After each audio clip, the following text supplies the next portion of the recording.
el anterior seminario o taller de imaginarios literarios, otros no.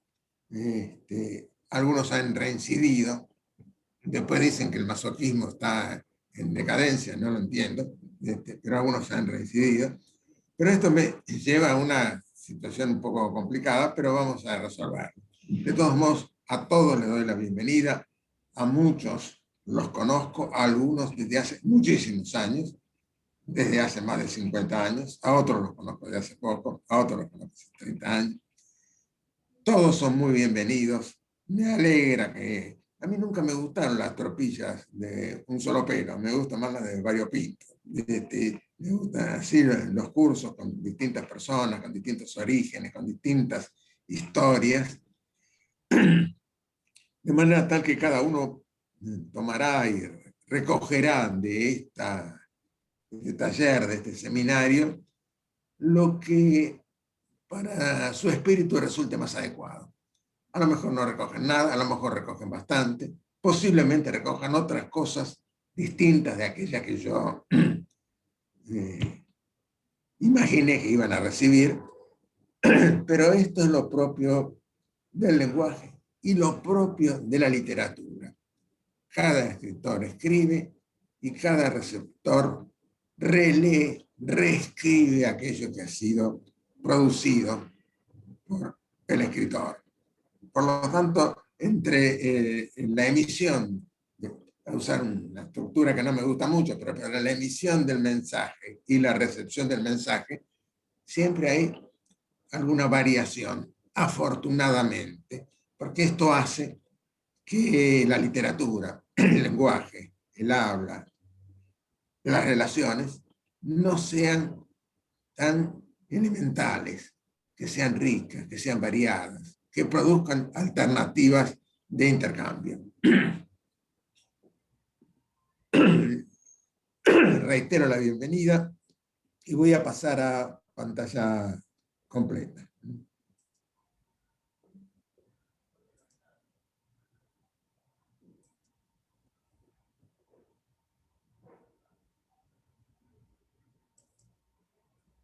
Estoy compartiendo pantalla. ¿Se la ve bien?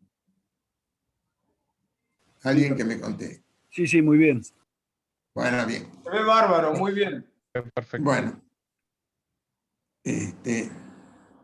Entonces, en esta primera imagen es la portada. Están puestas en juego la escritura, la literatura. Esto es una página, se dan cuenta, del Quijote, en un lugar de la Mancha, está en distintas escalas, ha crecido progresivamente. Esta la he tomado, la he fotografiado de un libro que me regalaron mis amigos hace años, y es una edición extraordinaria del Quijote.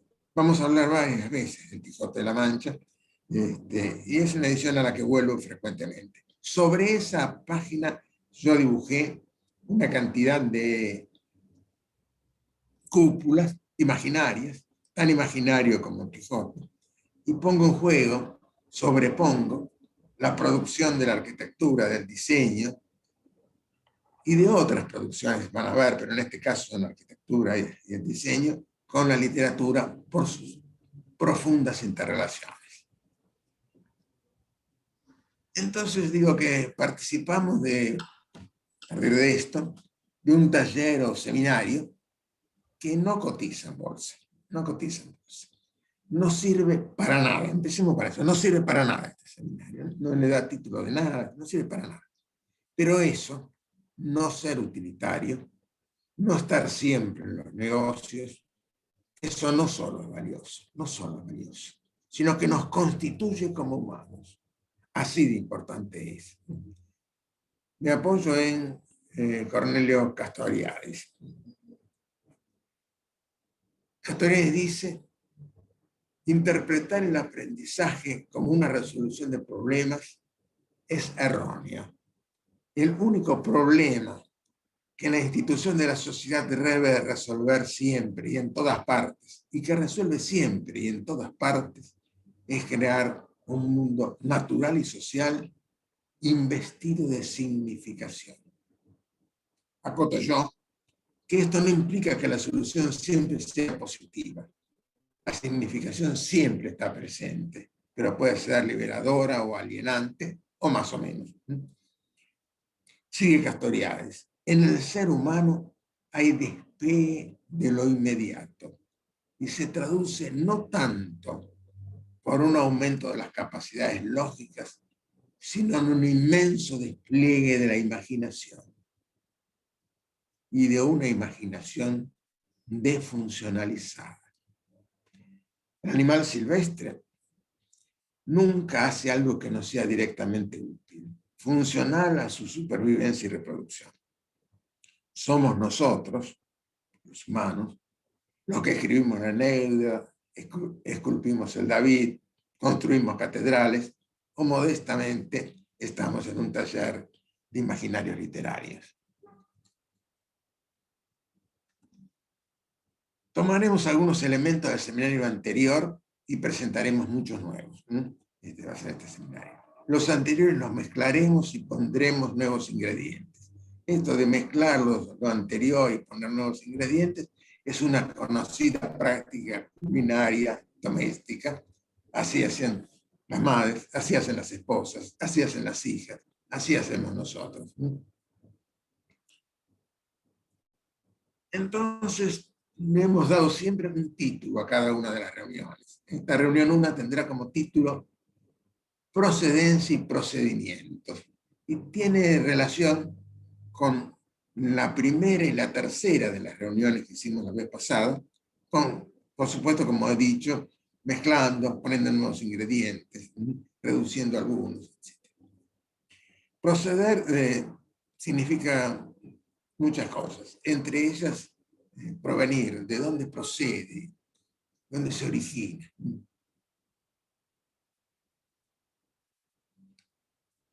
Entonces trataremos de determinar cuál es la condición básica, indispensable, constitutiva.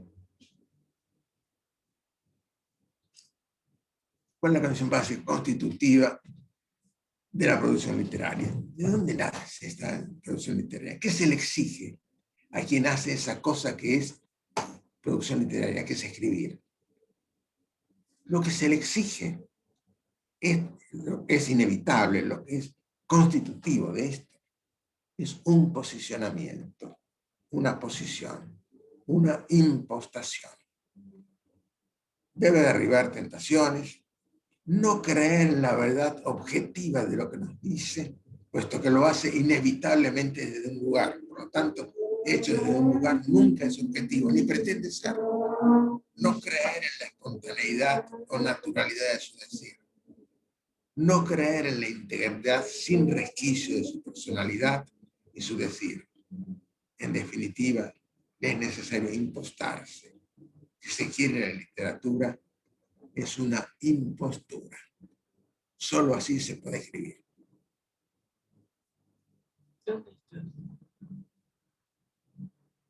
Esto no es perverso ni complicado. Es un simple requisito, pero es importante reconocerlo. Basta ver las posibles posiciones, las necesarias posiciones para escribir un cuento novela. Si me decido escribir un cuento novela, tengo que decidir si lo escribo en primera persona y decir, Julián esa mañana se levantó, etc. Perdón, digo, esta mañana me pongo en Julián, esta mañana me he levantado y me he sentido realmente mal porque tengo que dar un seminario.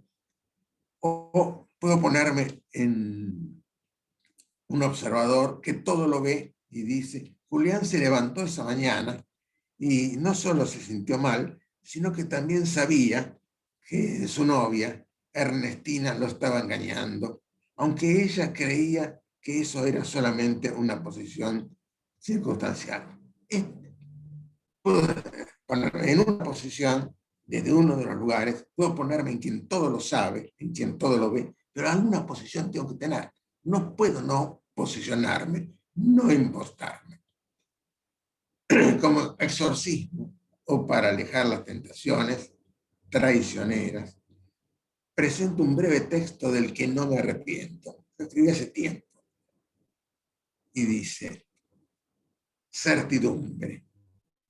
Es el título. Escribir. Escribir con una caligrafía precisa, con un ritmo calmado y constante. Una trama que conduzca las secuencias de manera ordenada, pero no obvia. Sin excesos ni escamoteos. Sostener la confianza en que el resultado será armonioso y profundo.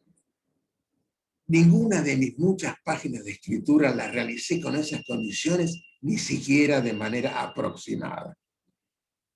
Escribo como un método para escribir con esa caligrafía, ese ritmo, bajo esa trama, delineando esos detalles, para así alcanzar esa seguridad en el resultado. Sigo escribiendo porque sé que el método es infructuoso. Afortunadamente es infructuoso. Por eso sigo escribiendo, porque así, con esa certidumbre, no voy a escribir nunca. Y porque con esa certidumbre no se puede escribir. Voy a considerar dos ejemplos, dos casos muy notables y valiosos, para reducir el espectro. Voy a tomar un poema de Borges, que se titula Ni siquiera soy polvo.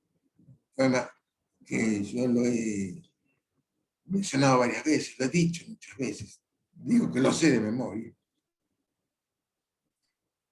Y la novela de Juan José Saer, que también es extraordinaria, que se titula El Entenado. Entonces, ni siquiera soy polvo, para no equivocarme lo leo. No quiero ser quien soy, no quiero ser quien soy. La vara suerte me ha deparado el siglo XVII, el polvo y la rutina de Castilla, las cosas repetidas, la mañana que prometiendo el hoy nos da la víspera, la plática del cura y del barbero, la soledad que va dejando el tiempo y una vaga sobrina, analfabeta. Soy hombre entrado en años. Una página casual me reveló no usadas voces que me buscaban. Amadís Urganda. Vendí mis tierras y compré los libros que historian cabalmente las empresas. El grial que recogió la sangre humana que el Hijo derramó para salvarnos. El ídolo de oro de Mahoma, los hierros, las almenas, las banderas y las operaciones de la magia. Cristianos caballeros recorrían los reinos de la tierra, vindicando el honor ultrajado o imponiendo justicia con los filos de la espada. Quiera Dios que un enviado restituya en nuestro tiempo ese ejercicio noble. Mis sueños lo divisan, lo he sentido a veces en mi triste carne seria. No sé aún su nombre. Yo, Quijano, seré ese paladín, seré mi sueño. En esta vieja casa hay una larga antigua y una hoja de Toledo y una lanza y los libros verdaderos que a mis brazos prometen la victoria. A mis brazos, mi cara que no he visto, no proyecto la cara en el espejo. Ni siquiera soy polvo. Soy un sueño que entreteje en el sueño y la vigilia mi hermano y padre, el capitán Cervantes, que militó en los mares del espanto y supo unos latines y algo de árabe, para que yo pueda soñar al otro, cuya verde memoria será parte de los días del hombre. Te suplico, mi Dios, mi soñador, sigue soñando. ¿Quién escribe aquí? ¿Quién escribe aquí? ¿Acaso Borges? Se le asigna a Borges este poema, pero Borges transfiere la responsabilidad a Quijano. Pero Quijano es ya Don Quijote, en quien se ha transfigurado. Pero ellos son puestos por Cervantes. Pero el mismo Cervantes dice en un lugar de su novela que ella es la transcripción de un manuscrito en árabe. El juego de esquivar la naturalidad del narrador es aquí múltiple, sucesivo, alucinante, máscara tras máscara. Bien.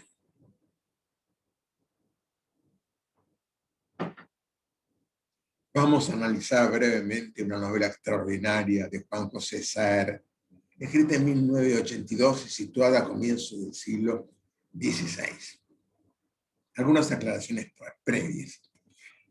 El Entenado, que de esa novela se trata, es un texto muy especial dentro de la producción de Saer. Saer ubica sus novelas en tiempo presente o cercano, pero aquí no, aquí no. La novela no tiene capítulos ni apartados. Es no casualmente una afluencia, un deslizamiento por la prosa casi aterciopelada de Saer. Saer escribe maravillosamente bien, pese a que relata acontecimientos terribles. En rigor, se trata de la historia del grumete de la expedición de Solís, quien por cierto no descubrió el Río de la Plata, lo habían visto otras personas antes, sino que solo fue el primero europeo que lo conoció. Lo bautizó con un nombre contradictorio, Mar Dulce. Y lo conoció por poco tiempo, porque al desembarcar con un reducido grupo en la margen oriental, fue capturado por los indígenas de esas tierras y al parecer se lo comieron a todos. Al parecer se los comieron a todos, menos el grumete. Menos el grumete. Ese grumete, Francisco del Puerto, el Entenado, el huérfano, volverá a España para contar su historia, que será falsificada.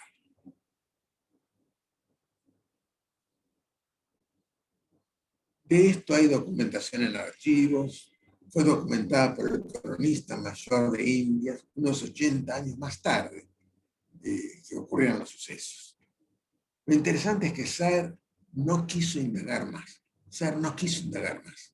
Pensó que más información sería necesaria para una crónica, para la historia, pero no para la novela. No sería bueno para la novela. A la única fidelidad que se debe un novelista, imagino que pensó, es a la fidelidad de la escritura, de su escritura. Debe estar claro que Saer no está haciendo historia, está haciendo literatura. La novela está escrita en primera persona. Entonces quien escribe es Saer, o mejor Francisco del Puerto.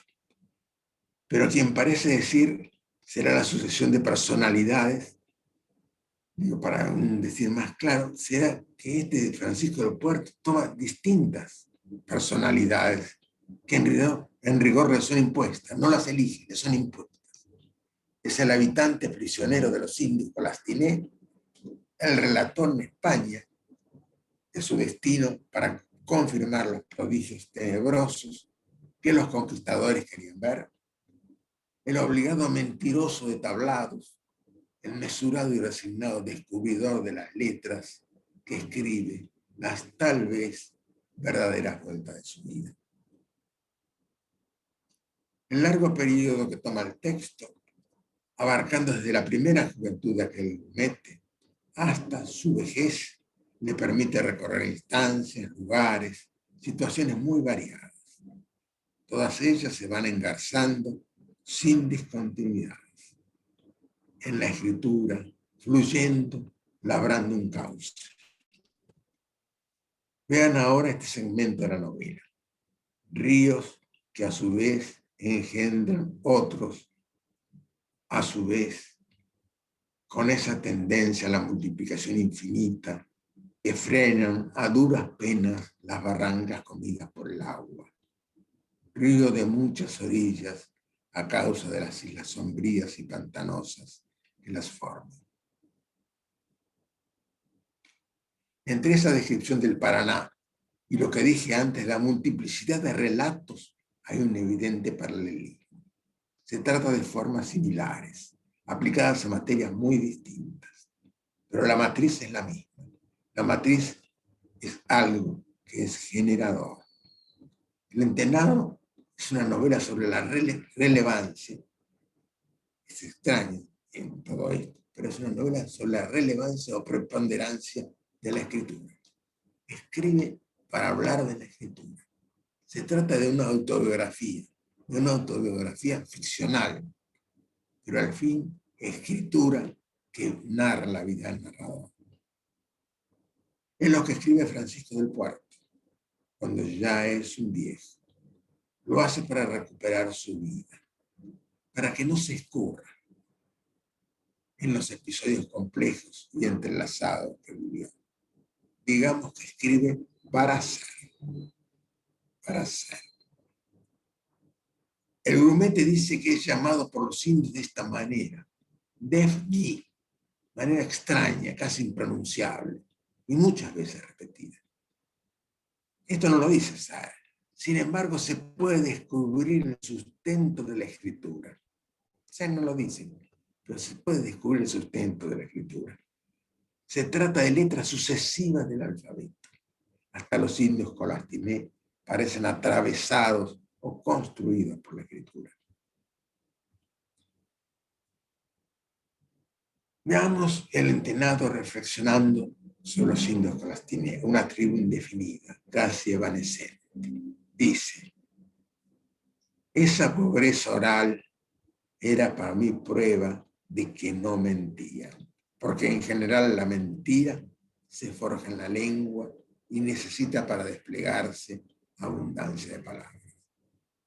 La lengua será entonces portadora de la verdad como constructora de la mentira. Su uso debe ser mesurado, restringido. Aquí aparece la desmesura como peligro, como desviación, como obsesión.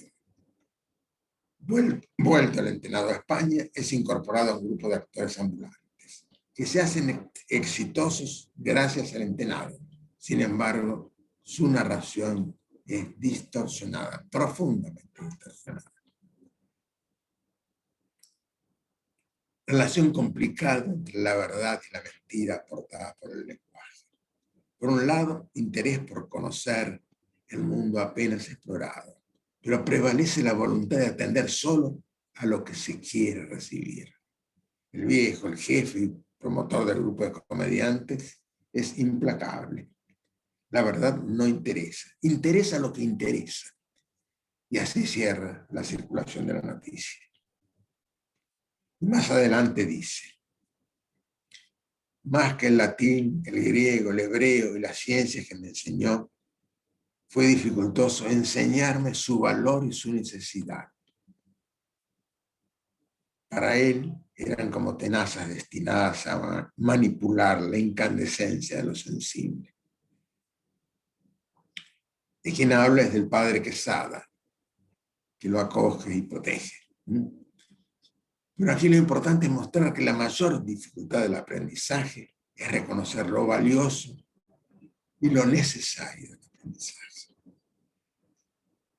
Por otro lado, lo sensible, aquello que nos aparece como mundo, es incandescente. Quema si uno no se protege con conocimiento. El saber no es libresco, es posibilidad de manipulación de la sensibilidad, es protección de la desnudez del alma. El propio narrador, interior a la novela, tiene inexorablemente oculta su generación, su filiación. Ya desde el título se enuncia esa condición. Entenado es la palabra casi en desuso. Entenado es el huérfano, o más precisamente no reconocido, el abandonado. El término es una deformación de antenado, nacido antes, pero no por prematuro, sino nacido antes del casamiento, antes de la legitimidad. En definitiva, el entenado está desamparado. En realidad casi no tiene nombre. Francisco del Puerto es el que le cabe porque ahí en el puerto pasa su niñez y se lo puede encontrar. Puerto no es un progenitor, es un lugar. El entenado, la voz que relata la novela, al relatar su vida, busca siempre algún cobijo, una marca de referencia, algún padre sustituto. Serán en su niñez los marineros del puerto, lo que le posibilita conchavarse como grumete en viaje a estas tierras. Luego los propios indios que lo apresan, pero que también lo sustentan. más tarde la familia de comediantes y por último el más generoso y respetado, el padre Quesada. Pero nada cierra la herida original. Si bien llora su desdicha, siempre afronta las situaciones más terribles o más tediosas, una especie de serenidad, de alejamiento, de distancia, de posición de observador en cierto modo analítico. Resulta algo extraño pero explicable. Desvalido hasta el extremo, no tiene esperanza alguna. Ya desde el origen, desesperado. Nada espera y entonces nada lo desespera. No es el caso de resumir la trama de la novela, pero sí puedo decir que es central a su sentido aquello que le sucede a los indios de manera recurrente.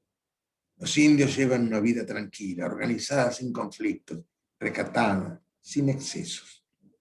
Esa vida se quiebra periódicamente. La captura y la antropofagia realizada con los españoles es uno de esos quiebres. Cuando rompen la regla que prohíbe comer carne humana, se rompen todas las reglas. Se come hasta el hartazgo desmedido, se bebe alcohol sin límites y se ingresan orgías en las que todas las combinaciones y todos los excesos sexuales se realizan hasta el borde de la autodestrucción y aún más allá. Dice el texto, iban de un mundo a otro pasando por una zona negra que era como un agua de olvido y atravesaban de tanto en tanto un punto en el cual todos los límites se borraban, dejándolos al borde de la aniquilación.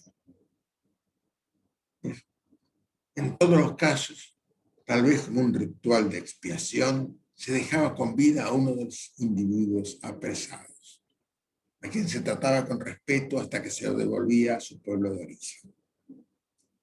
La duración de la permanencia del relator es muy larga porque no encuentran a quién devolverlo, hasta la llegada de una nueva expedición europea. En realidad fue la expedición de Cabot.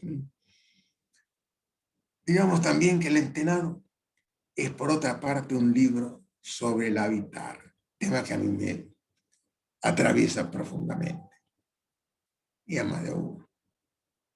El habitar nos atraviesa todo, digamos en sí. Su teoría nos atraviesa a algunos particularmente.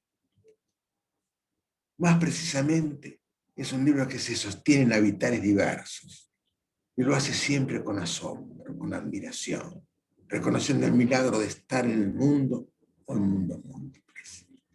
El texto se abre con esta frase: de estas costas vacías me quedó sobre todo la abundancia de cielo. Más de una vez me sentí diminuto bajo ese azul dilatado, en la playa amarilla. Éramos como hormigas en el centro del desierto. Que el cielo pueda ser abundante es una notable invención literaria. Para hacerla aparecer, hay primero que asumir una voz arcaica y luego atrapar ese destello. Más adelante, y refiriéndose a los Colastiné, dice: daba la impresión envidiable de estar en este mundo más que cualquier otra cosa. De estar en este mundo más que cualquier otra cosa. La frase es descriptiva, pero también es admirativa. Estar en el mundo era lo más significativo, lo que le confería entidad a ese pueblo. Y esa envidiable condición es la marca más contundente del habitar. De todos modos, y para nuestro eje de la reunión, es importante entender al ser que se ausenta en Francisco del Puerto, quien a su vez se ausenta en los indios, en los españoles que lo reciben impúdicamente y en su vejez reflexiona. A lo que vino después, rumor de mares, de ciudades, de latidos humanos, cuya corriente, como un río arcaico que arrastra los trastos de lo visible, me dejó en una pieza blanca a la luz de las velas, balbuceando sobre un encuentro casual entre y con las estrellas. Piensa esa voz impostada que en las ciudades la vida es horizontal, en las ciudades la vida es horizontal, disimula el cielo. Por contraposición de los indios dice, no puedo verlos separados del cielo, inmenso, azul y luminoso, que la noche se llenaba de estrellas. Cuando no había luna eran infinitas, enormes y chisporroteantes. En invierno, verdes, azules, violetas, rojas, amarillas, gélidas, cintilaban.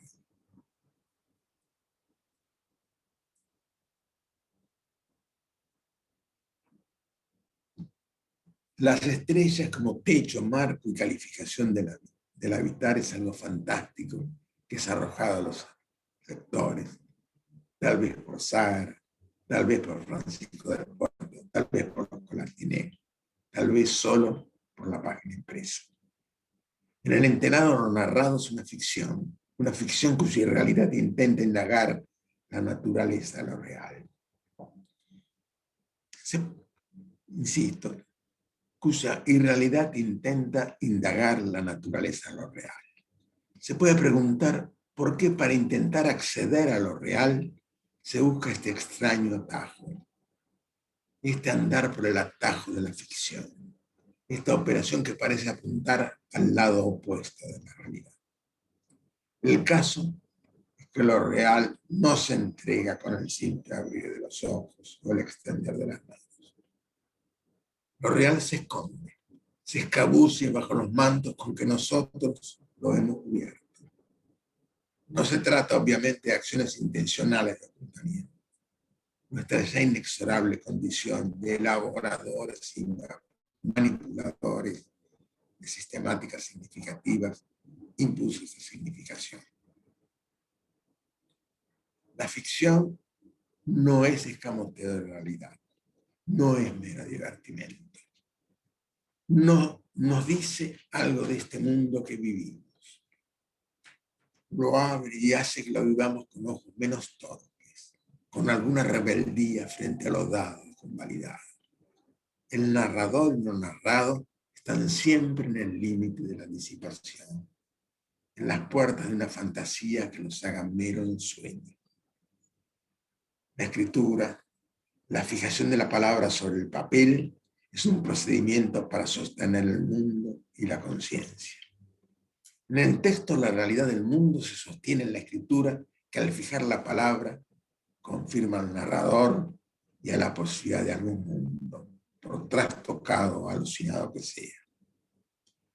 Bien, y ahora una última y crucial pregunta. ¿Dónde está Saer? El escritor, lo mismo que el diseñador, el artista plástico y tal vez también el científico, están presentes y ocultos en su obra. Podríamos decir que están por detrás. También debemos decir que el escritor, el diseñador, el artista plástico y acaso el científico nunca son más ellos mismos que en esa simulación de ausencia que posibilita la producción. He encontrado la continuidad no solo de ciertos textos, sino también de ciertos espacios arquitectónicos, y también le he encontrado la continuidad en sutiles superficies de objetos diseñados. Con esto nos metemos en el tema de la posición o la impostación en las prácticas proyectuales. Empecemos señalando que al igual que en la literatura, en estas disciplinas, esto es estructural, o si prefieren, es inevitable. Desde algún lugar, uno preciso en cada caso y siempre inventado, hay que escribir o proyectar. Desde esta perspectiva, escritores y diseñadores somos impostores, somos necesarios impostores para poder narrar o proyectar. Pero nos queda un descargo sustancial. Verdaderos impostores, en el sentido negativo y culpabilizador del término, son quienes creen y dicen que no lo son. Quienes proclaman que la sinceridad y la verdad absoluta les son siempre propias y constantes, que su identidad es integral y estable, que los otros y las circunstancias no los afecta, que son siempre iguales, sea como hijos o padres, como alumnos o docentes, como amantes o amigos, como cuando jóvenes o cuando viejos, cuando están relajados o cuando estamos crispados. El proyectista no solo se disimula, el proyectista simula o inventa al habitante o usuario de su producción. Yo creo que también el escritor simula o inventa al lector de su producción.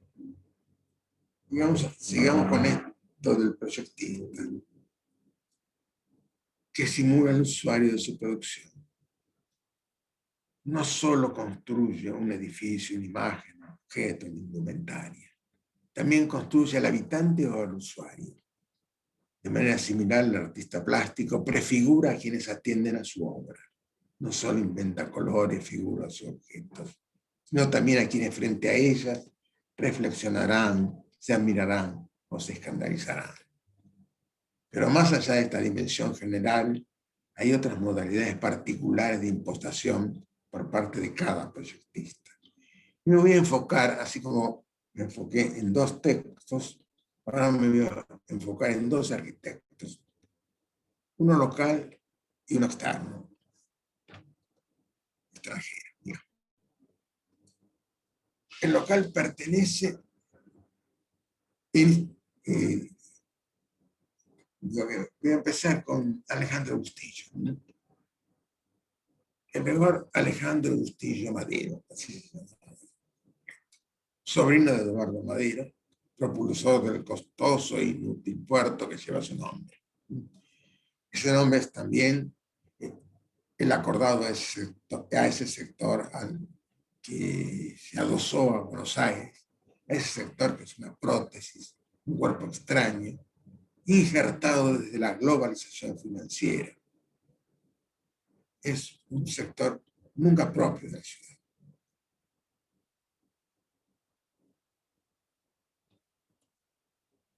Bustillo pertenece a una familia de alta oligarquía.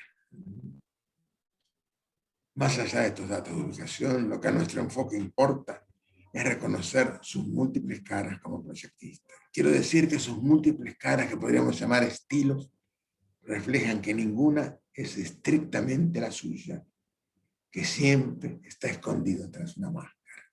Y quede claro que esto no es un rechazo o una crítica, sino una constatación. Sus obras más conocidas son el conjunto constituido por el casino y el hotel provincial en Mar del Plata, también la Rambla de Mar del Plata, el Hotel Yao Yao en Bariloche, la Catedral también en Bariloche, la sede central del Banco Nación en Buenos Aires, y para los arquitectos también la Casa de Victorio Ocampo.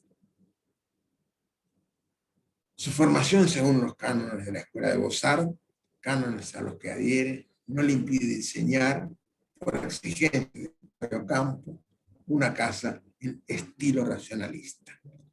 Aquí vale resaltar que estilo racionalista es una denominación que los racionalistas no hubieran aceptado. También que la diseñe, pero no la firme, y que la obra es de muy poco vuelo. Hay acá obras racionalistas de muy alto vuelo. Esta no. Para una casa racionalista, Victorio Ocampo debió haber pensado que no era Bustillo el arquitecto indicado, pero las afinidades de clase son muy fuertes y predominan. Se imposta de manera muy cercana a los constructores de Versalles para producir sus obras en Mar del Plata. Sus obras, en muchos sentidos valiosas, obras que están frente al mar, pero hacen como que lo ignoran. En la Catedral de Bariloche cede al imperativo del carácter de cada estilo en correspondencia con la temática. Entonces se supone que para hacer una iglesia, una catedral, hay que hacerlo en neogótico. Y así lo hace. Y otra cosa muy distinta es el Banco de la Nación. Tan cercano y tan lejano al Banco de Claritatesta. El Banco Nación se inscribe en la tradición del clasicismo, pero tiene algunos rasgos propios de su ubicación, Plaza de Mayo. Algo bastante de su sentido está en el Adán Buenos Aires de Leopoldo Machado. Este banco, con estas dimensiones, dice que el poderío financiero, manifestado también en materiales y en tamaño, está muy por encima del poder religioso, que está en la otra punta, de la catedral, y del poder del Estado, en esa simbología precisa de la Plaza de Mayo. Bien, vamos ahora por uno de los fundadores de la arquitectura moderna, por quien parece ser el más consistente e inalterable de sus representantes. Vamos a mirar a Mies van der Rohe. Sin embargo, sus impostaciones son notorias.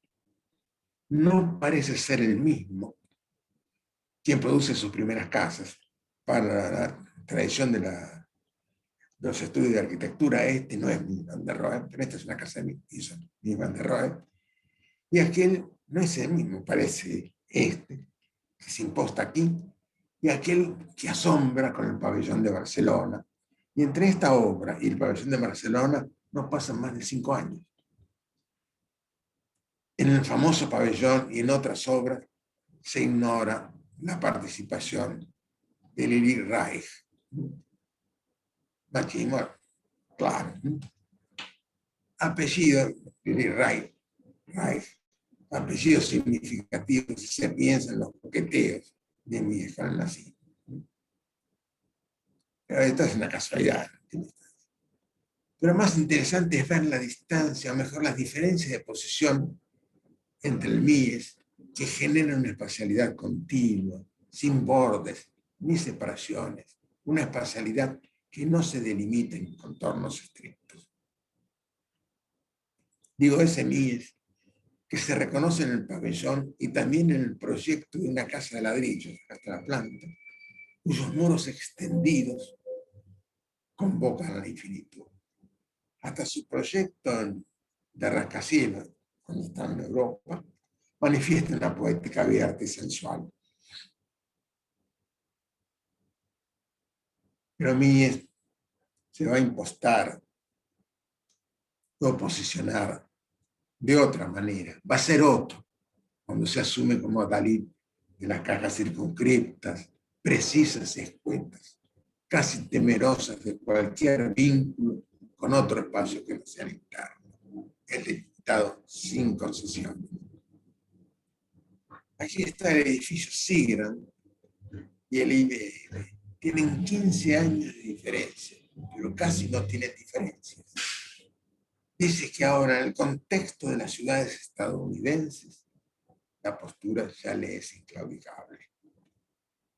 Hasta una capilla toma la misma lógica.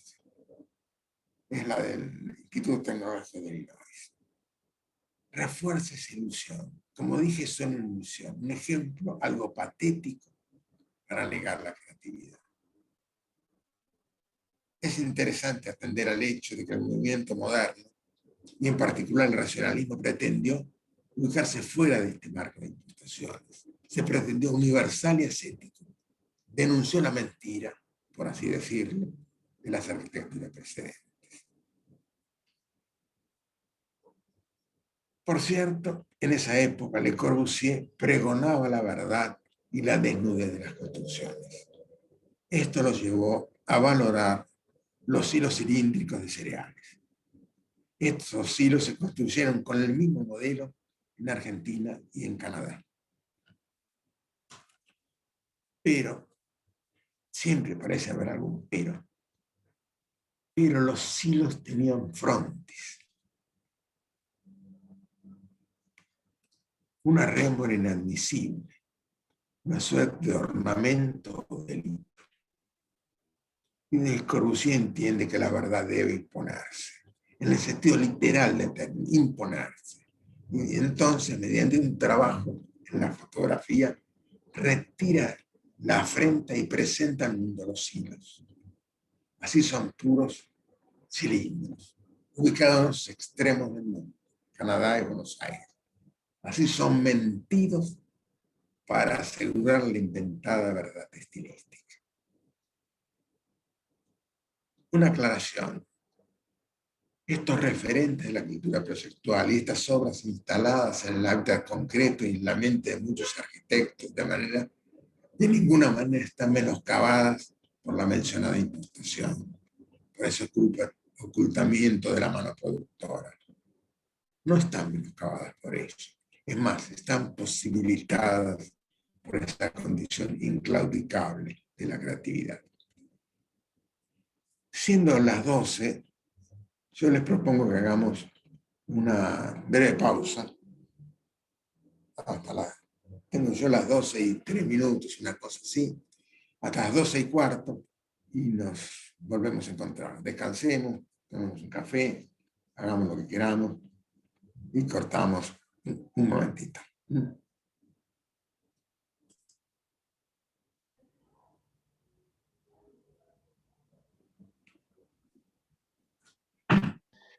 ¿Cuántos volvieron y cuántos abandonaron? No, seguimos con 20. Ahí volvió Liliana D'Angeli, que había salido.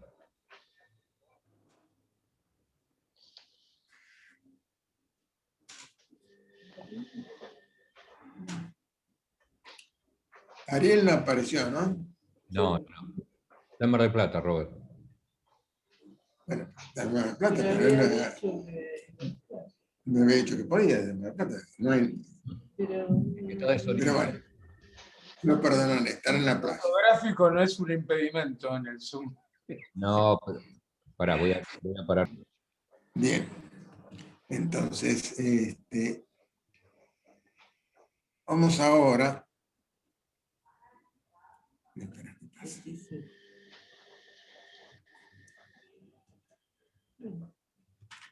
No veo por qué. Vamos ahora entonces a tomar la otra palabra que tiene que ver con el título de esta reunión, que es procedimientos. Trataremos de desmontar algunos elementos de ciertas maquinarias de producción literaria. Trataremos de mostrar algunos puntos claves en los que suelen apoyarse para poder saltar los trabajos de literatura. Aunque no va a ser la reunión de hoy, ni de ninguna otra reunión, porque estará siempre presente, remarco lo de apoyarse para poder saltar. Porque saltar, con todos los riesgos que todo salto impone, es algo necesario para hacer literatura. Porque para ser más exacto, debo decir que es lo propio de cualquier práctica creativa. En el ciclo anterior yo mostré 3 líneas, 3 llaves para abrir las fábricas literarias. Ahora serán 4. Entre uno y otro, simplifiqué algunas, sinteticé algunas e incorporé una que no la he visto puesta en otros lugares, pero que me parece interesante. Bien. Entonces, tenemos lo inesperado, lo nodal, lo inagotable y la revuelta de tuerca. La primera, lo inesperado, se la debemos a Ricardo Piglia, también la llamamos la duplicidad. La segunda la propone el inevitable Borges, lo nodal, y las otras 2, osadamente, las planteé yo. Y las llamé lo inagotable y la revuelta de tuerca, respectivamente. Voy a remontar rápidamente por esos carriles. Empezaré con la duplicidad. Piglia dice, o con lo inesperado, que para el caso es lo mismo, ¿no? Piglia dice en formas breves. Mi frase me parece muy interesante. El arte de narrar es un arte de la duplicación. Es el arte de presentir lo inesperado, de saber esperar lo que viene, nítido, invisible, como la silueta de una mariposa contra la tela vacía.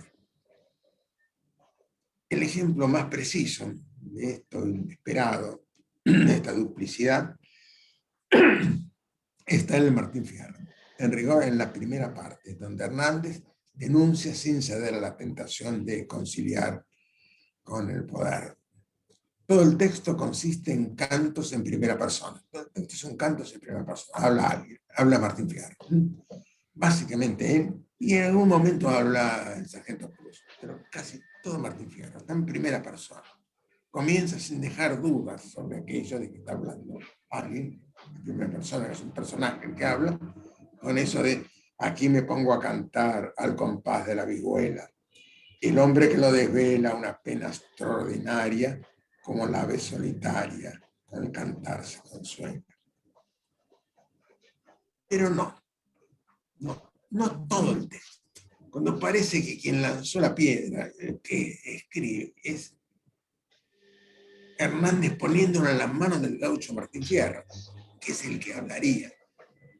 Resulta que hacia el final aparece lo inesperado, la duplicidad. Resulta que hay otro, que ya no son esos gauchos. Alguien que dice que ese Fierro dice. No es Fierro el que dice, sino es que alguien dice que Fierro dice. Y lo dice así. En este punto el cantor buscó un porrón para consuelo. Echó un trago como un cielo, dando fin a su argumento, y de un golpe al instrumento lo hizo astillas contra el suelo. Aquí no es él el que dice esto, lo dice alguien que antes no estaba, alguien que aparece inesperadamente. Y muy poco después confirma esa presencia antes ignorada o oculta. Cruz y Fierro de una estancia, una tropilla se arriaron. Por delante se la echaron como criollos entendidos. Y pronto, sin ser sentidos, por la frontera cruzaron. Uno está describiendo a ellos. Y ese otro que ya no es Martín Fierro, ni obviamente tampoco es Hernández, porque Hernández no habla gauchesco. Y porque nunca el escritor deja de esconder la mano. Entonces ese otro termina el poema con una despedida y poniéndose en el lugar de quien denuncia lo sabido y ocultado. Dice, pero ponga su esperanza en el Dios que lo formó. Y aquí me despido yo, que me refería, sí, a mi modo, males que conocen todos, pero que nadie contó. No es necesaria la presencia repentina de basta para lo inesperado, para girar esa primera llave, que una voz hacia el final diga lo que estuvo sobrevolando el texto, como esa mariposa sobre la tela vacía. En Me llamo Rojo, un texto extraordinario de Pamuk, el sentido profundo del dibujo es una obsesión, una de las líneas que recorren toda la novela. Es en el último capítulo. Es un texto de más de 650 páginas, donde una mujer, el capítulo se titula Yo se cubre, digo, donde esa mujer, que no es una ilustradora, describe con deslumbrante claridad la clave de las ilustraciones. Dice el texto, los ilustradores lo saben, pero eso es algo que no pueden pintar. Así pues sustituyen la felicidad de la vida por el gozo de la vista. Por eso le conté a mi hijo Orhan esta historia que nunca podrá ser ilustrada, por si acaso algún día la escribe. Así que no le crean a Orhan, porque no hay mentira a la que no sea capaz de recurrir con tal que la historia sea hermosa y la creamos. Entonces, otra vez la aparición de un tercero en discordia. ¿Es acaso la historia contada por Secure o por su hijo Orhan, quien casualmente lleva el mismo nombre del autor, es Orhan Pamuk? ¿Y quién es? ¿Cómo aparece esto? Y cabe recordar que Pamuk, quien realizó estudios formales de arquitectura y que también soñó con ser pintor, De manera que sabes por experiencia propia algo del mundo maravilloso de las artes del dibujo. Y en esta primera llave, la clave por la aparición del inesperado, vamos a ver que no está solo en la literatura. Escher es un adicto a lo inesperado, un preciso adicto en sus dibujos. Las manos que se dibujan es un buen ejemplo. Y ahora lo vamos a ver en el diseño. Volvemos a Mies van der Rohe. El sillón Barcelona, que probablemente sea más cercano a su desarrollo a Lee Reich que a Mies van der Rohe, pero aparece como sillón de Mies van der Rohe, se constituye mediante el elegante cruce de dos flejes. Ese punto de cruce parece predestinado al movimiento. De hecho, en los casos en que se utiliza el cruce, se lo hace para plegar los asientos. Aquí lo inesperado es que Mies, reforzando el cruce, poniendo los flejes en el mismo plano, confirma la solidez, lo estable de aquello que parecía destinado al movimiento. La poltrona de Le Corbusier utiliza un extenso arco de circunferencia. Los sillones que utilizan arco de circunferencia se hicieron hamacas. Estaban dispuestos al balanceo. Lo inesperado es que la poltrona no balancea. Permite distintas posiciones, pero las ancla. Esa estabilidad de la inestabilidad, ser estable en lo inestable, es curioso. También es curioso que sea utilizado por muchos psicoanalistas como diván. Tal vez no sea solo indicio de modernidad. Tal vez la estabilidad y la inestabilidad diga algo de psicoanálisis o de ellos mismos. Esta llave de lo inesperado la vamos a insertar también en la cerradura de la ciencia, de la astronomía, que es cosmología, un punto clave de la ciencia. Nos ubicamos en el proceso que lleva del modelo cosmológico de Ptolomeo a lo que podríamos llamar el universo copernicano. Quizás la revolución copernicana es el golpe más inesperado, más fuerte. Cambia todo. Pero Copérnico había dejado las cosas en una especie de empate. Su propuesta heliocéntrica no era más precisa ni tenía mejores evidencias que el modelo anterior de Ptolomeo. Será necesario el trabajo entusiasta de Kepler y Galileo para inclinar la balanza.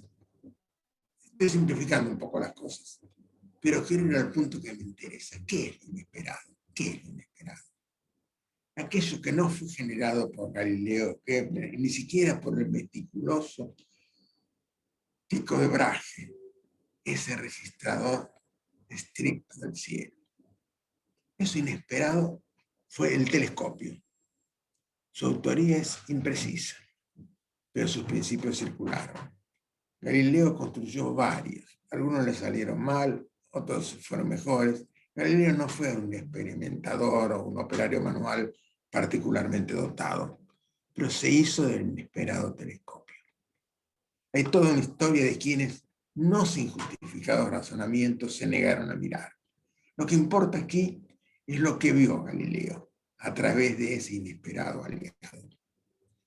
Básicamente vio dos cosas que cuestionaban el modelo tolemaico. Vio las manchas del Sol, al que se suponía perfecto, homogéneo. Pero lo más importante fueron unos tenues puntitos brillantes en la cercanía inmediata de Júpiter. Esos puntitos se movían de manera cíclica, se ocultaban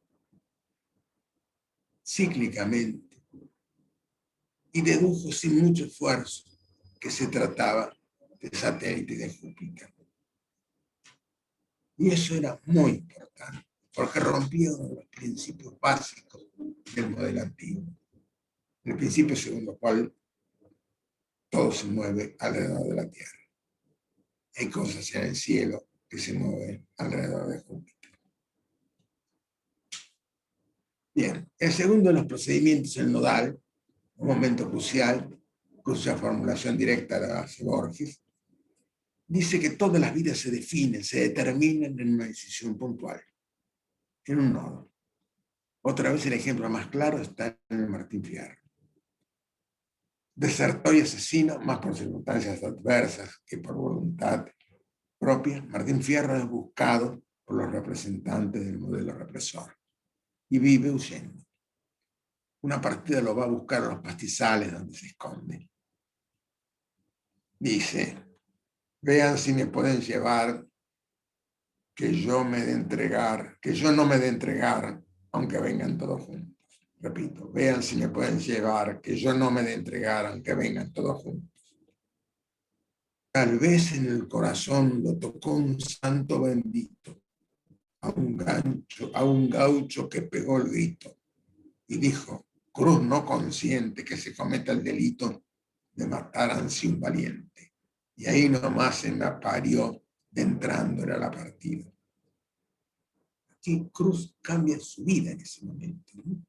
Es otra cosa. Él, que era un representante del poder,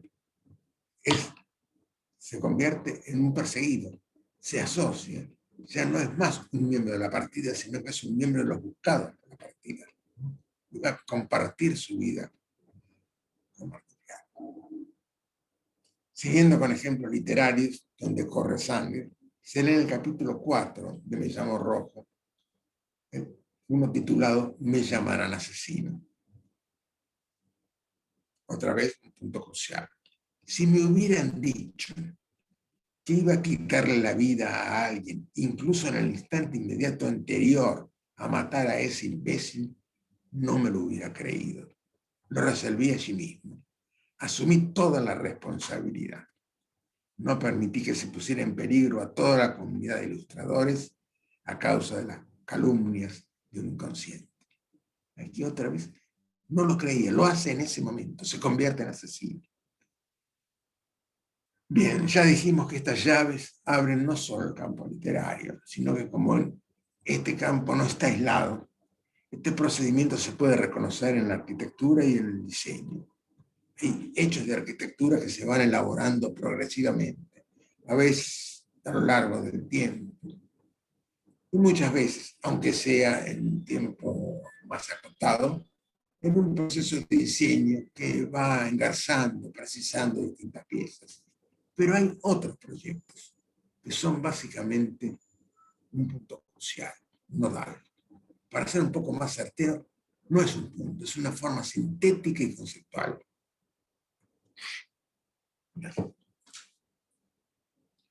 El Guggenheim de Frank Lloyd Wright, el mejor de los museos con este nombre, está ya íntegra en el planteo de la rama helicoidal que se abre un espacio y cuyo recorrido contiene las obras del museo. En eso está todo el museo, en esa idea, en ese esquema.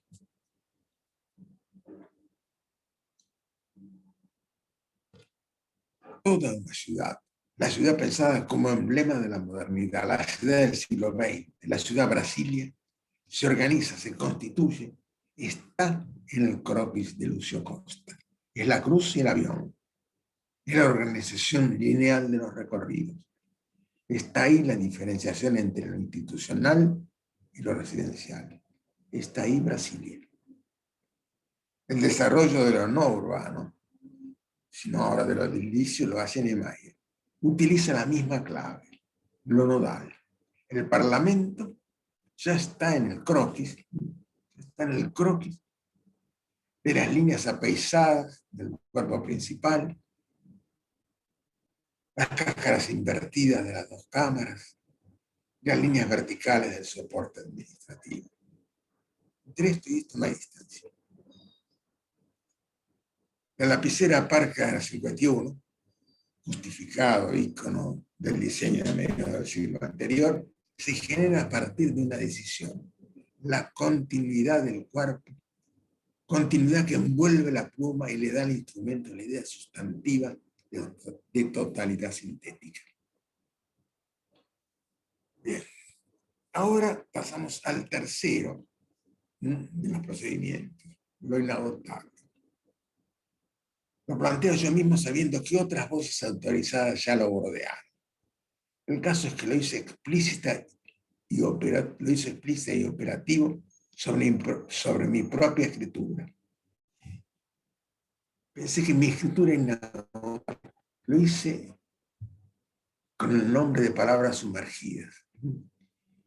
Yo seré muy breve en esto porque lo veremos en otra reunión. Vamos a verlo en otra reunión, todo otra vez, no solamente en mi producción, que es lo de mí. Pero solo mencionaré unos pocos ejemplos claves. En Ulises de Joyce son las palabras sumergidas durante siglos de la Odisea de Homero. Es evidente que hay muchas diferencias. Sin embargo, lo de Joyce no es arbitrario, es literario. Es búsqueda en el fondo y resurgir desde el barro con las palabras transformadas, pero con las resonancias del original homérico. Las palabras flotantes del Fausto de Goethe dieron lugar a las palabras sumergidas y emergidas de Thomas Mann en Doctor Fausto, y previamente a la de Stanislao del Campo en Fausto, Impresiones del Gaucho, Anastasio, el Pozo, etc. Para mí, el más atractivo de los tres Faustos. El menos validado, si se quiere.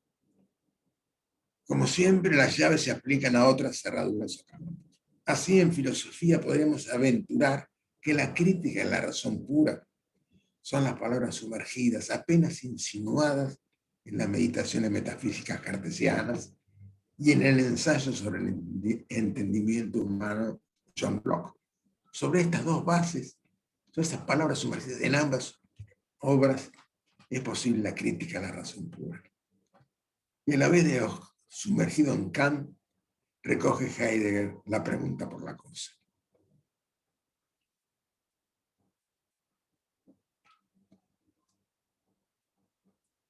También los 10 libros de arquitectura de Vitruvio se van a producir sus palabras sumergidas, serán los tratados, la tratadística, con todos los tratados de Alberti, de Serli, de Villora, etc.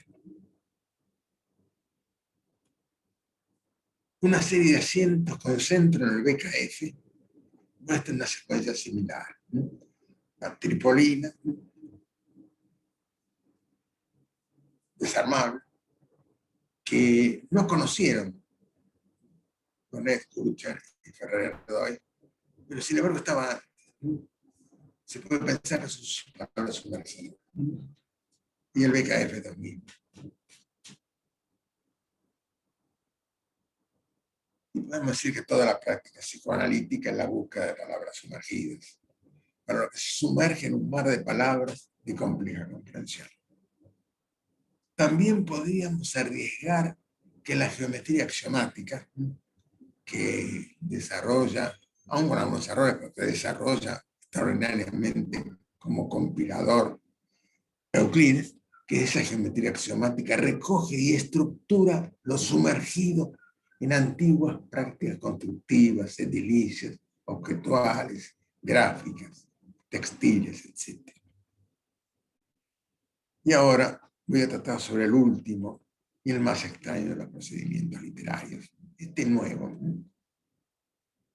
Lo haré a partir de dos protagonistas. Se trata de la revuelta de tuerca. Dos protagonistas que ya presenté, que son Piglia y Borges. Piglia, además de ser un muy buen escritor, es un admirador y un gran analista del trabajo de Borges. En más de una ocasión ha comentado su primer contacto con Borges. Con menos de 20 años, siendo estudiante de la facultad de la Facultad de Letras, creo que era, o de Humanidades de la Universidad de La Plata, le pidió a Borges una conferencia. Borges lo recibió en su casa. En un momento de la charla, Piglia le dice a Borges que le parece que las últimas líneas del cuento, La forma de la espada, están de más, que sobran. Piglia cuenta esto avergonzándose de tamaña osadía. Parece que 40 años después todavía se sonroja. Borges en realidad no le contesta si están de paso o no. Le dice, así usted también escribe, porque esa opinión solamente la puede hacer alguien que está en la misma profesión. Sin embargo, el joven Piglia posiblemente tenía razón. Y si no fuera por ese excesivo respeto, casi religioso, eso que impide ver, digo, si no fuera por eso, podría haber visto un extraño y recurrente procedimiento de Borges. Eso que yo llamo revuelta de tuerca.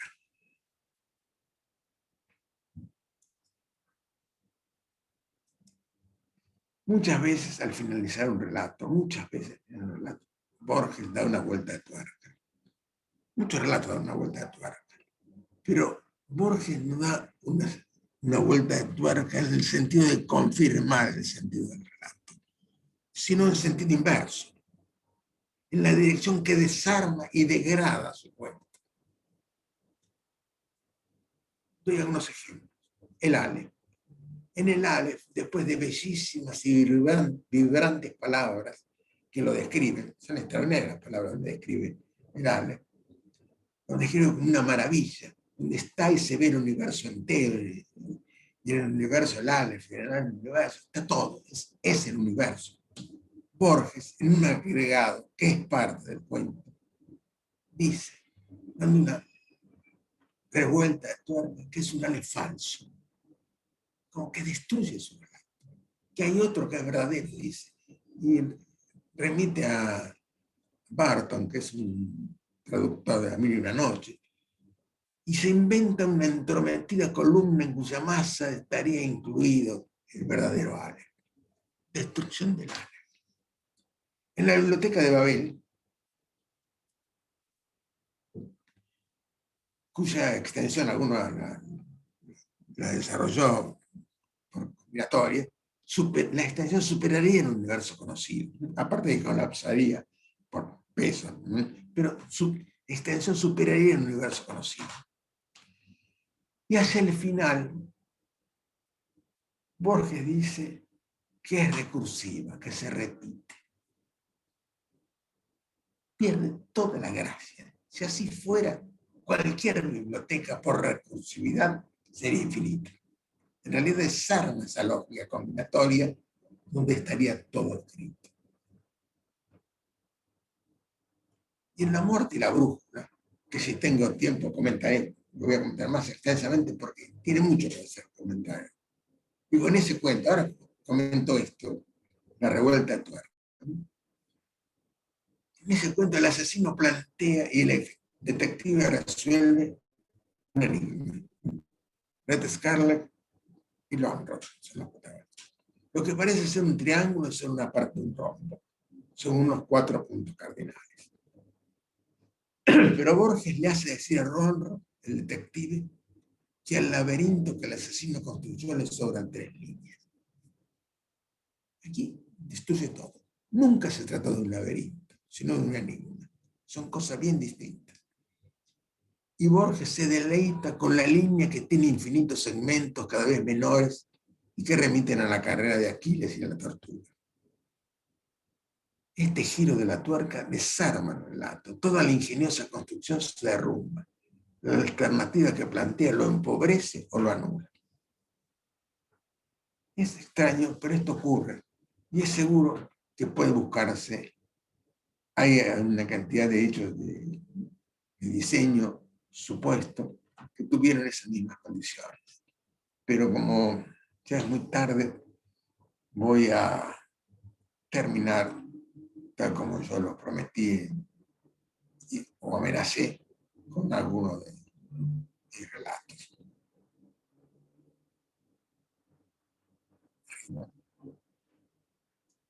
Arriba. No, para el otro lado. Espero que este relato no desarme todo lo anterior.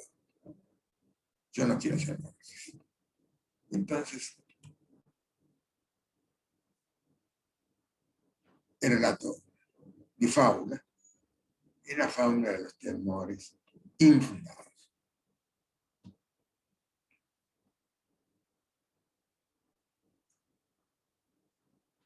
El señor de la comarca se retiró a sus aposentos en lo alto del castillo. En la noche solo se veían los relámpagos, dejando adivinar la lluvia oblicua y copiosa. El señor se solazaba con la seguridad que le daban los gruesos muros de piedra, muros que lo protegían de sus enemigos y de la naturaleza que esa noche se expresaba con truenos y centellas. Por alguna razón que no pudo adivinar, no lograba conciliar el sueño. Y entonces se le coló una inquietud. Sabía que los paramentos y los techos del castillo eran sobradamente firmes, pero se preguntó si todo eso no podría derrumbarse o hundirse por falta de sustento. Como hacía cada vez que le apareció una duda, hizo llamar al sabio de la corte, por supuesto sin importar horarios ni circunstancias. El sabio ocupaba un lugar en un sector secundario del castillo, y en ese momento se estaba ocupando de eleccionar a una joven servidora. Obviamente tuvo que suspender sus enseñanzas y cruzar el patio para responder a la convocatoria. Cuando el señor le explicó su preocupación, el sabio lo tranquilizó diciendo: no teman, mi señor. El castillo se apoya en un enorme bloque rectangular de piedra durísima. Esa piedra es el mundo que conocemos. Te agradezco, eres sabio y entendido muchas cosas, fue la respuesta.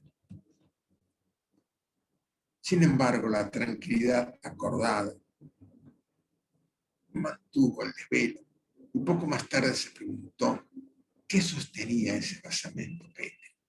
Convocó otra vez al sabio y este, después de pasarse la mano en los bordes de su túnica por la cara, le dijo: para tu tranquilidad, oh Señor, os aseguro que el mundo está sostenido en cada uno de sus ángulos por un enorme elefante de solidez absoluta.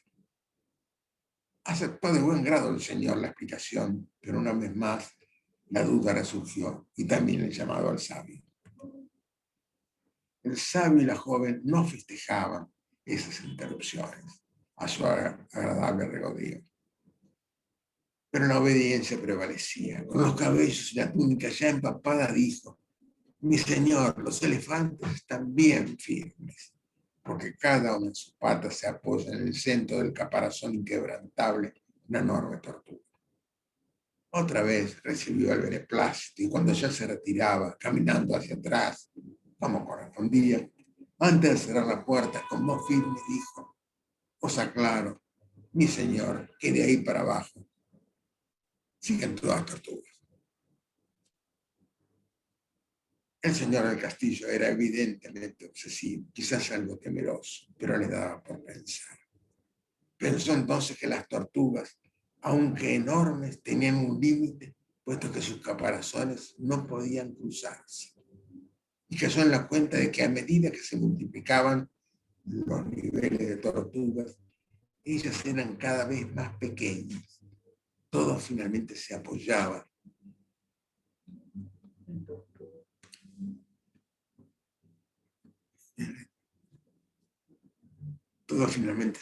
en tortugas pequeñísimas, en tortugas puntuales.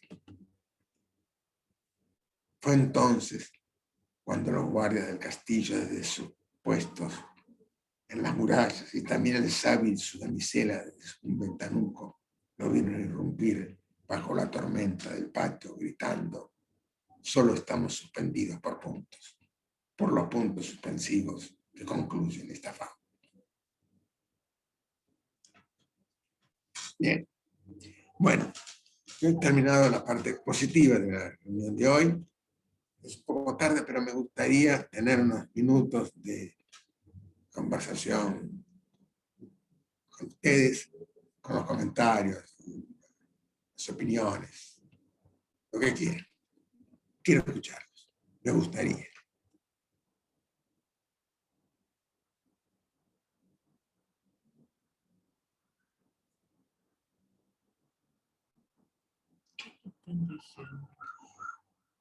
Alejandro dice que es una hermosa fábula. Creo que sí, a mí me gusta. Es fractal, es una fábula que termina en fractales. Es lo que lo que pensaba un poco cuando iba viendo esta correspondencia entre la fábula y la imagen y en el PowerPoint donde se van viendo la secuencia, ¿no?, de esas tortugas que, es cierto, se van volviendo fractálicas. Y pensaba esto del sentido, digamos, de cómo vivimos en un mundo que está mediado por abstracciones, ¿no? Que finalmente una tortuga puede ser un punto, pueden ser infinitos puntos, pero hay como una matriz, el pensamiento, que tiene que ver con la escritura, con las imágenes, con los gráficos, que nos van como de alguna manera bordeando nuestras propias realidades, ¿no? Entonces nuestra realidad, que es física, que es atravesada por los 5 sentidos, la temperatura, el frío, el calor, finalmente está como mediada por toda esta gran batería de palabras, sentidos, signos, que de alguna manera reemplazan y que interpretan y le ponen una dimensión poética interesante a ese cotidiano que vivimos, ¿no? Entonces me gusta vivir entre esos márgenes, ¿no? Esto que decías vos, estos nodos o estas vueltas de tuerca, para no caer en estos rituales vacíos, ¿no? Sino como que es necesario desde el aspecto humano, como nosotros no tenemos hábitos como los animales, que entramos en época de celo o comemos cuando...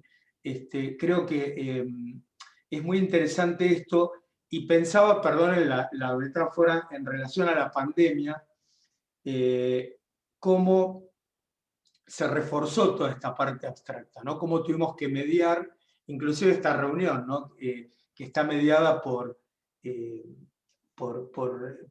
el artificio, digamos, tecnológico. Así que nada, celebro esta reunión y bueno, nada, me dio un poco de alegría y mi reflexión, disculpen, pero está muy pensada, es casi una expresión emocional. Gracias, Robert. Gracias, Alejandro.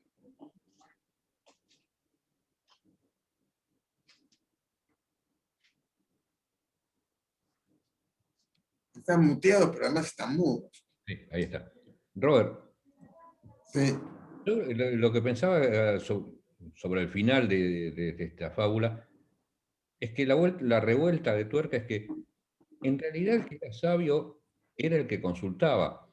El señor del castillo, al llegar a esa conclusión de que en la medida que cuanto más tortugas más se disuelven, más se esfuma la solidez, mostraba que el verdadero sabio era él. A lo sumo sería un señor inseguro, pero contra el sabio que en realidad lo único que tenía era certezas para que lo dejaran de romper las pelotas, pero solo ofrecía certezas. Y lo vinculo con casi con en el arranque, vos dijiste que en el Entenado el personaje no contaba una historia, no contaba la historia, sino que hacía literatura, ¿no? O algo por el estilo, dijiste. Y me parece que por ahí toda la reunión de hoy transcurrió alrededor de esta cuestión de la verdad, no ni para reforzarla ni para refutarla, ¿no?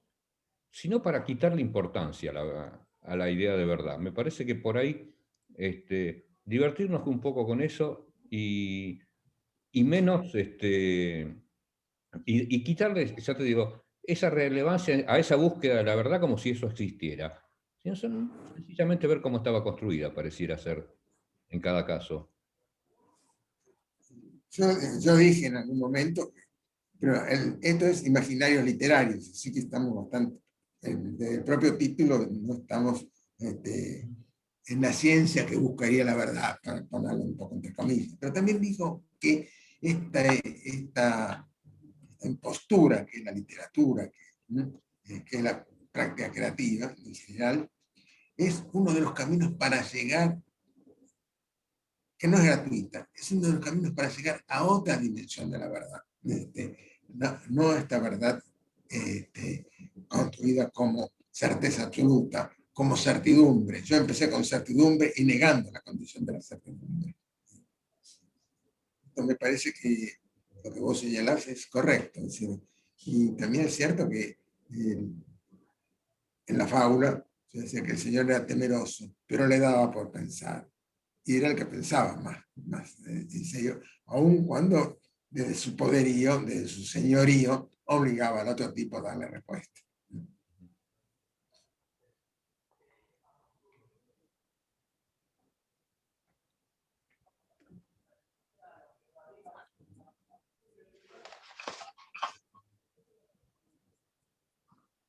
Bueno, Yo podría bien. agregar algo más,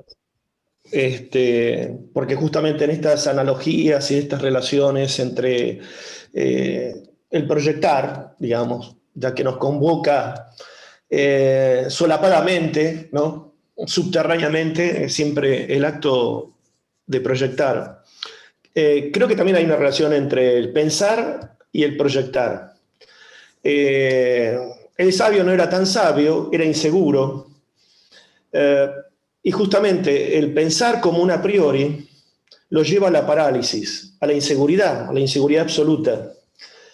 Y justamente creo que nosotros cuando proyectamos vamos descubriendo nuestra propia inseguridad, nuestra propia incertidumbre, nuestra falta de certezas.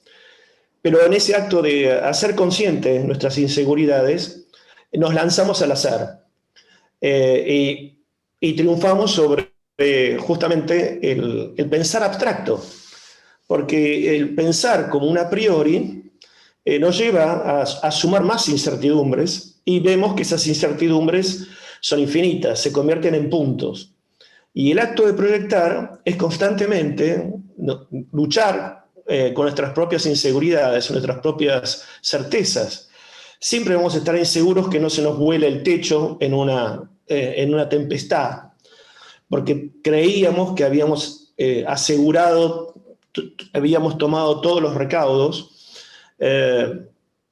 Y digamos, tengo una anécdota de hace apenas 2 días, ¿no? Donde estaba acompañando a una colega, donde tenía precisamente esa inseguridad, ¿no? Y quería de alguna manera asegurar la obra ante una posible tempestad, que en la costa atlántica últimamente hubo vientos que yo en mi urgencia tuve que ir a ver un árbol que se estaba cayendo y que iba probablemente a destruir una casa, que era la casa de un vecino. Es decir, constantemente estamos rodeados de esas inseguridades, de esas incertidumbres, y las tenemos que atravesar. Nuestro conocimiento proyectual hace que justamente cada vez más se amplíen nuestras faltas de certezas, ¿no? Reconozcamos cuán inseguros somos. Y a veces reconocemos en los jóvenes, cuando empiezan a proyectar, que precisamente no conocen todos los peligros que los acechan. Y en ese acto de inconsciencia a veces proyectan. Pero cuando uno recorre parte de la obra, cuando uno tropieza, cuando un albañil se atraviesa un pie con un clavo, ¿no? Y vemos todas las dificultades que ofrece una obra, cada vez nos tratamos de tomar más recaudos, nos convertimos en más conservadores, queremos ser más prudentes, porque cada vez nuestra frontera con la realidad se amplía. Y esa es nuestra mayor dificultad. Cuanto más conscientes somos de la infinitud del universo, más inseguros nos volvemos. Y tratamos de asegurar, ¿no?, pocas certezas. Pero creo que nuestra reivindicación o nuestra tabla de salvación es precisamente el hacer. En el hacer, de alguna manera, construimos nuestras propias certezas, pero sabiendo que están fundadas sobre pequeñas tortugas que se convierten en puntos, ¿no? Gracias. Señalo que en el texto de certidumbre, cuando comenzaba, yo rechazaba la certidumbre, pero decía que sigo escribiendo, porque la única manera de superar la parálisis que daría no tener certidumbre, es seguir escribiendo, seguir haciendo. El hacer no se hace sobre la certidumbre, sino que se hace sobre la incertidumbre. Y esto parece que está tanto en la producción literaria, en la producción arquitectónica, en la producción científica y en la producción de una charla sobre imaginarios literarios, como existe.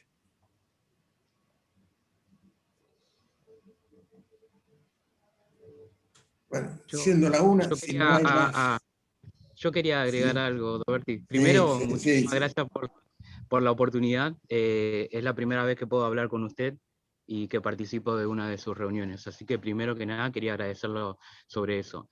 Y después respecto a la fábula me gustó muchísimo, es muy borgiano, muy de la idea del infinito, y me hizo acordar, no sé, a una película, no sé si algunos lo vieron, que es El increíble hombre menguante, una película en blanco y negro de ciencia ficción de clase B, que es de un sujeto que recibe unas radiaciones y que hace que cada vez se vuelva cada vez más pequeño y más pequeño. Y a medida que se va convirtiendo más pequeño, se va enfrentando a distintos conflictos, pero a una escala diferente. O sea, empieza primero con lidiar con su pequeñez en relación con las personas, pero después se empieza a volver tan pequeño que empieza a tener que luchar contra insectos y tarántulas que hay en su casa, y cada vez se va haciendo cada vez más pequeño y más pequeño.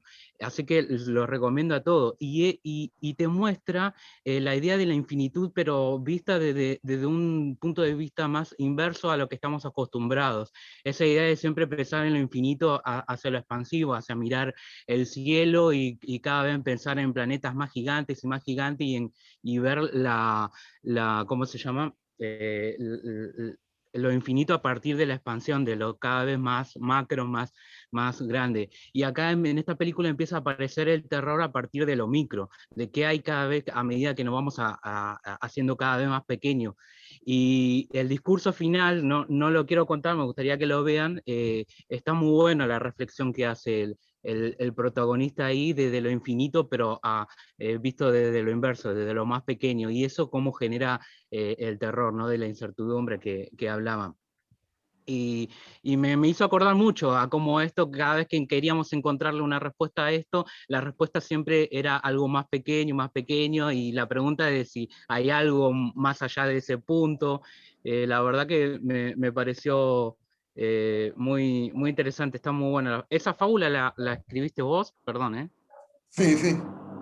Muy bueno. Todo, aquí es como restaurante que dice todo es producción casera, todo es producción casera, salvo cuando yo digo, bueno, este es un texto de Saro, este es un texto de Borges, o este de Martín Fierro, sino todos los textos, los dibujos y demás son míos. Sí, y después resalto eso que ya mencionaron, que también lo pensaba, ¿no? De que la acción más acertada era del quien pregunta, ¿no? No del sabio que responde. Sí, es siempre esa postura filosófica de que es más importante las preguntas que las respuestas. Y esa pregunta se puede volver a reformular nuevamente al día siguiente con diferentes explicaciones. En vez de hablar de un elefante pisado sobre una tortuga, y siempre vamos a tener infinitas respuestas.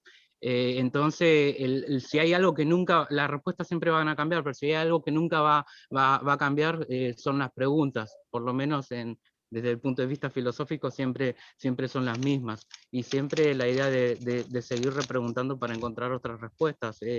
Nada, recalco esa parte de nuevo que ya lo mencionaron, pero a mí siempre me pega eso de que siempre la pregunta es más importante.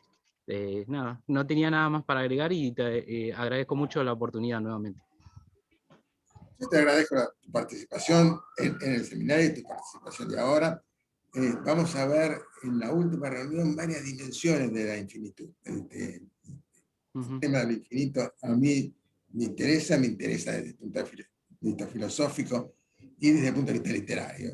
Vamos a ver cómo se maneja el infinito.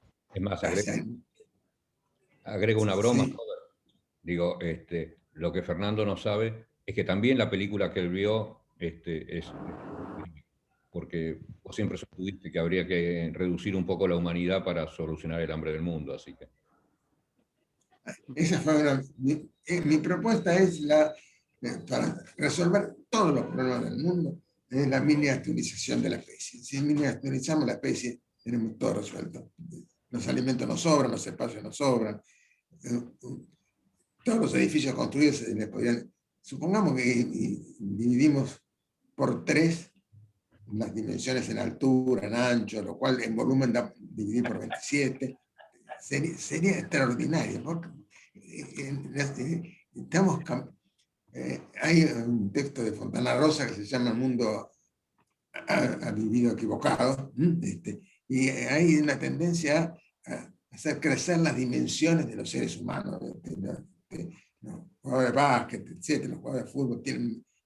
Y yo creo que hay que ir al revés, habría que, sin perder el nivel de la conciencia, porque finalmente el ser humano, si bien es tiene un tamaño importante, no pasa esencialmente por su tamaño, sino esencialmente por sus conexiones, la cantidad de neuronas y cómo se conectan. Eso podría ser en menor dimensión y podríamos tener, pero hacia esa miniaturización de la especie parece que no tenemos camino por ahora. Espero que alguna vez, más de una vez se ha planteado que los seres que ven extraterrestres podrían ser diminutos. Se ha planteado eso. Más que gigantes se ha planteado diminutos. Podrían ser gigantes sus máquinas, pero no los seres extraterrestres.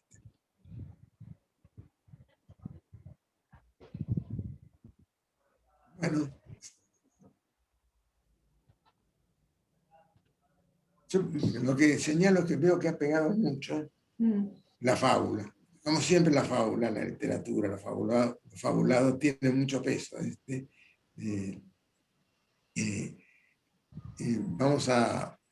Les voy a mandar a todos el PowerPoint que hemos pasado. Juan Pablo también está grabando la exposición, así que una vez que esto esté grabado, se haga un tipo de muy simple de perfeccionamiento de la grabación, también les podrán llegar a la grabación de lo que hicimos hoy. Y entonces yo les agradezco y los espero el próximo sábado. Yo lo voy a hacer con el mismo entusiasmo de hoy, espero que ustedes también. Dale. Muchas gracias, Roberto. Gracias, Roberto. Gracias, Roberto. Muchas gracias. Conserven Por el- supuesto, vamos a estar ahí. Muchas gracias. Bueno, hasta la Muchas próxima. gracias, un lujo. Grande, Roberto, muchas gracias. Gracias. Gracias. Saludos a Gracias, todos. Pancho, Gracias, gracias. Robert. Gracias, María, gracias a todos. Gracias, Roberto.